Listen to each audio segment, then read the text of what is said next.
Good morning student. मैं निकुष आप लोगों का स्वागत करती हूँ यूट्यूब चैनल एसर क्लासेस में। आज मैं झारखंड के उस जिला को लेकर आई हूँ जो कि मंदिरों का शहर है। जी हाँ, देवघर। तो देवघर को मंदिरों का शहर कहा जाता है।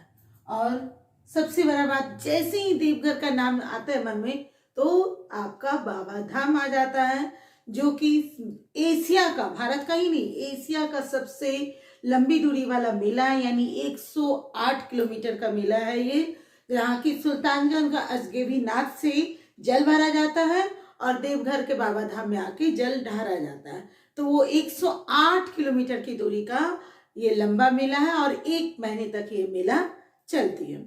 आगे जानते हैं देवघर के बारे में। देवघर की स्थापना 1 जून 1883 ईस्वी में बना था और इसी के साथ देवघर के साथ ही 5 जिले और बने थे। तो वो कौन है? गुमला, लोहरदगा, जो कि रांची से अलग होकर बना था, और इधर साहिबगंज, गोड्डा और देवघर, यानी 3 आपका संथाल परगना में और एक रांची के साथ गुमला और लोहरदगा।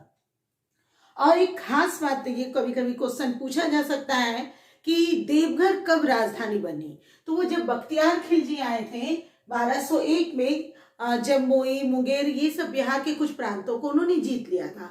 बिहार के प्रांतों को जीत करके उसने उसी समय देवघर को राजधानी बनाया था। नेक्स्ट है सीमाएं देखेंगे। सीमाएं देवघर किससे किससे जुड़ा है? तो देवघर ऊपर, ठीक उसके नीचे है जामताड़ा, ठीक है, और उसके बाद इस साइड है गिरिडीह, और ये हो गया आपका गिरिडीह, जामताड़ा, और इस साइड हो जाएगा आपका दुमका। ये 3 जिला से देवघर घिरा हुआ है। और यदि बिहार का पूछे कि किस राज्य से टच है, तो बिहार से टच है। बिहार में भी वहां पे 2 जिला से टच है। देखिए, ये इस साइड जमुई और इधर बांका, यानी कि जमुई और बांका दोनों से ये टच करता है। फिर उसके बाद एक बहुत ही इंपॉर्टेंट क्वेश्चन है विनोदा आनंद झा के बारे में। क्यों इंपॉर्टेंट है?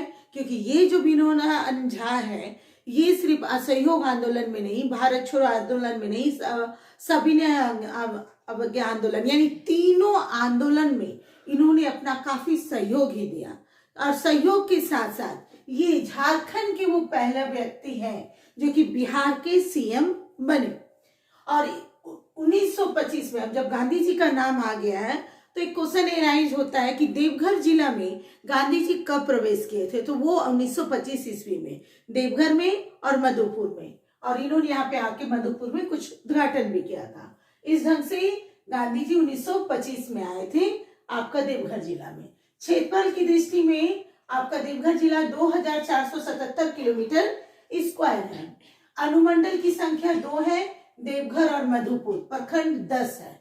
ये जो प्रखंड 10 है, यहाँ मैंने इसको डाटा में ही दिखा दिया है। देवघर 10, देवघर, देवीपुर, मधुपुर, मुर्गा मांडो, करो, सारवा, सारट, पालोजोरी, सोनराय ढाडी, मोहनपुर, ये टोटल 10 ब्लॉक है।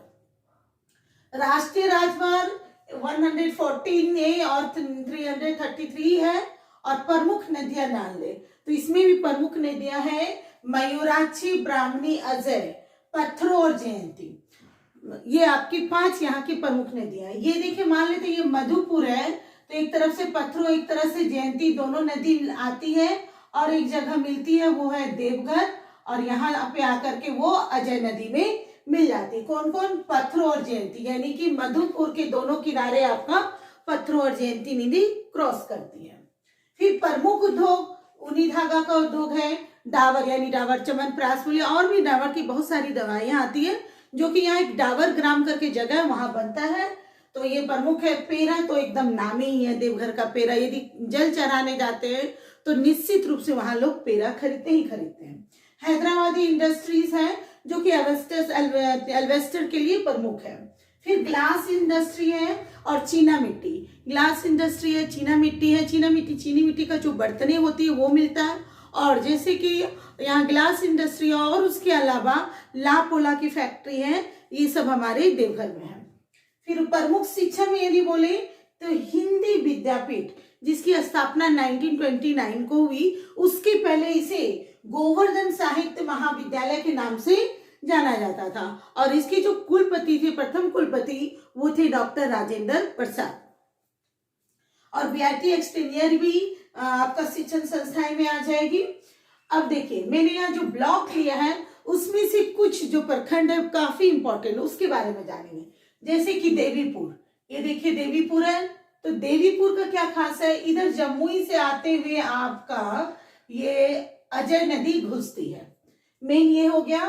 फिर यही इसी देवीपुर में यहाँ एम्स की स्थापना की जा रही है और इसका एम्स का एक सेंटेंस है आरोग्यम परम सुखम, ये पूछा जा सकता है। उसके बाद अभी जो यहाँ पे 50 स्टूडेंट को शिक्षा दी जाती है।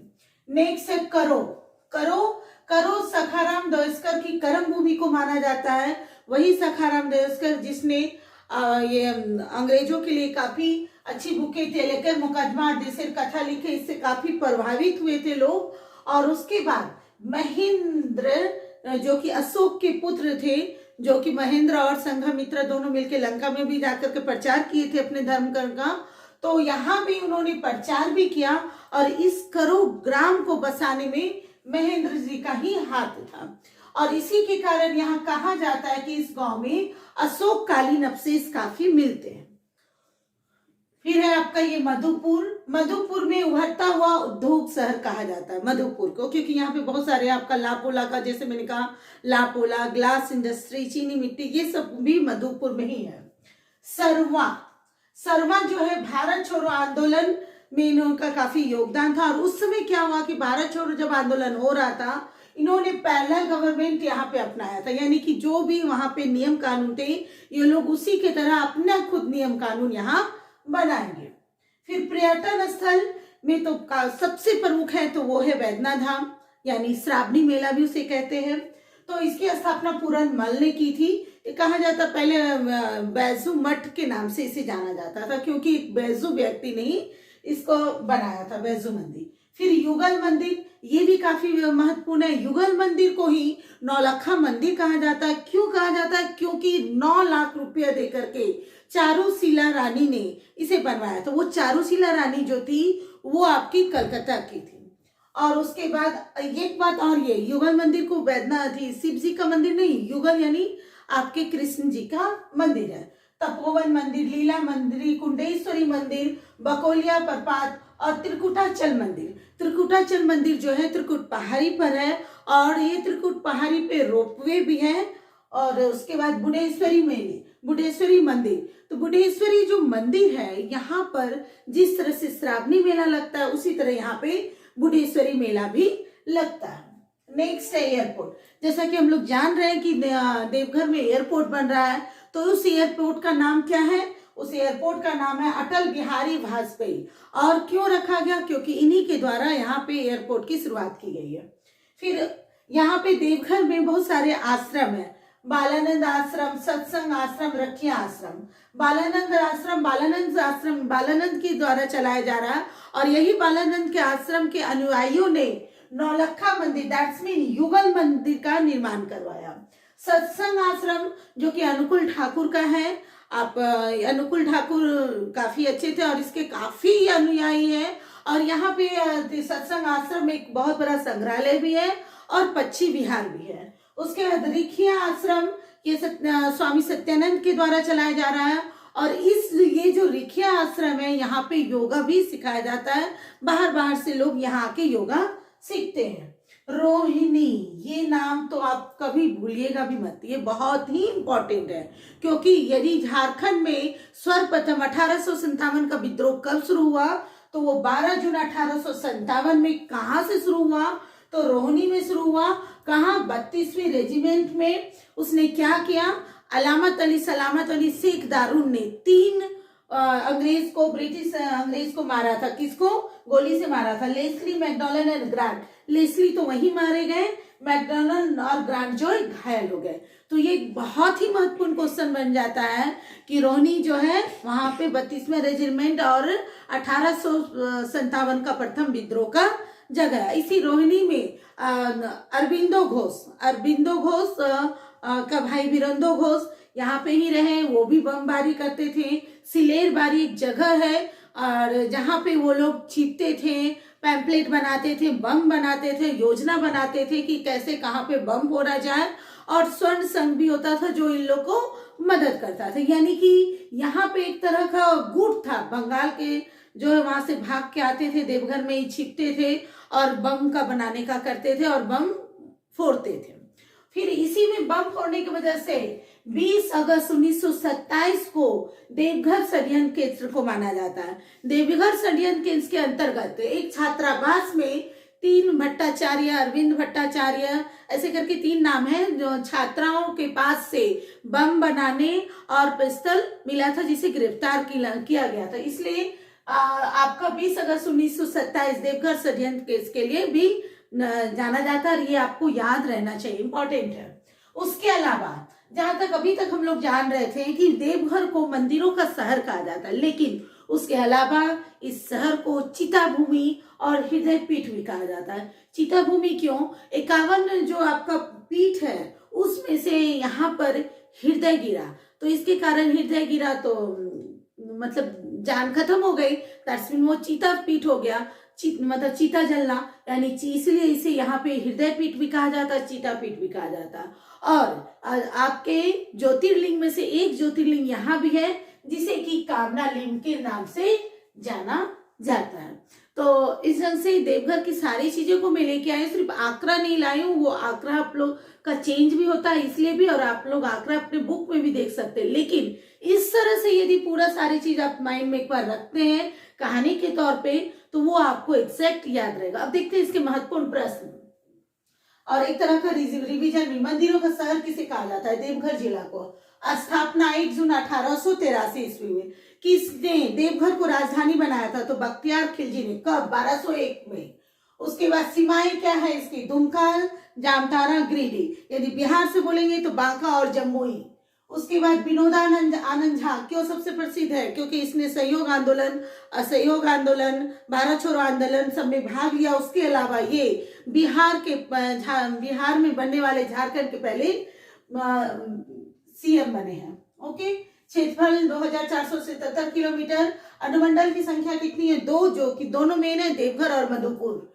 और प्रखंड 10 है, विधानसभा 3 है, राष्ट्र राज्य में 114, 333, ये इंपॉर्टेंट है। उसके प्रमुख नदियां मयूराक्षी, ब्राह्मणी, अजय, पत्रो, जयंती है। प्रमुख उद्योग ऊनी धागा, डाबर पावर लिमिटेड, डाबर ग्राम के द्वारा है। पेरा उद्योग सबसे महत्वपूर्ण है, और एवेस्टिस के लिए हैदराबाद इंडस्ट्री, ग्लास इंडस्ट्री, चीना मिट्टी का काम। प्रमुख शिक्षण संस्थाएं में सबसे इंपॉर्टेंट हिंदी विद्यापीठ है, जो कि 1929 में शुरू हुआ है। इसके पहले, और यहाँ ये भी क्वेश्चन बन सकता है कि डॉक्टर राजेंद्र प्रसाद वो कहाँ के कुलपति थे? तो ये गोवर्धन सहायक महाविद्यालय। यदि उसके अलावा हिंदी विद्यापीठ भी मिलता है तो वो भी आपका करेक्ट आंसर हो जाएगा। फिर अजय नदी किस ब्लॉक से, प्रखंड से, देवघर के किस प्रखंड से घुसती है? तो वो आपका देवपुर हो जाएगा। एम्स की स्थापना जो देवघर में की जा रही है वो किस ब्लॉक में है? तो वो भी देवीपुर हो जाएगा। सखाराम डोस्कर जो कि एक अच्छे क्रांतिकारी थे, वो किस ग्राम से है? तो करो ग्राम से है। ठीक है। अशोक के अवशेष सबसे ज्यादा कहाँ मिलते हैं? देवघर में, तो वो भी करो ग्राम से। मधुपुर को और किस नाम से जाना जाता है? तो उभरता हुआ उद्योग शहर के नाम से जाना जाता है। भारत छोड़ो आंदोलन के समय में जो पैरेलल गवर्नमेंट की स्थापना की गई थी वो कहाँ से की गई थी? तो वो सारवा से की गई थी। उसके बाद ये मंदिर तो आपको लगभग आपको याद रखना होगा। एयरपोर्ट के किस नाम से जाना जाता है? तो अटल बिहारी वाजपेयी के नाम से जाना जाएगा। और बालानंद आश्रम, सत्संग आश्रम, रिखिया आश्रम, पागल बाबा आश्रम भी एक और है। उसके बाद रोहिणी के बारे में तो आपको जानना है। और यदि आपने मेरा 1857 विद्रोह का वीडियो नहीं देखा है तो प्लीज आप जाके देखिए, काफी डिटेल से आपको अच्छी तरह से समझ में आ जाएगी। आपको ये मेरा वीडियो पसंद आता है तो आप इसे लाइक करिए, सब्सक्राइब करिए, कमेंट करिए। Thank you.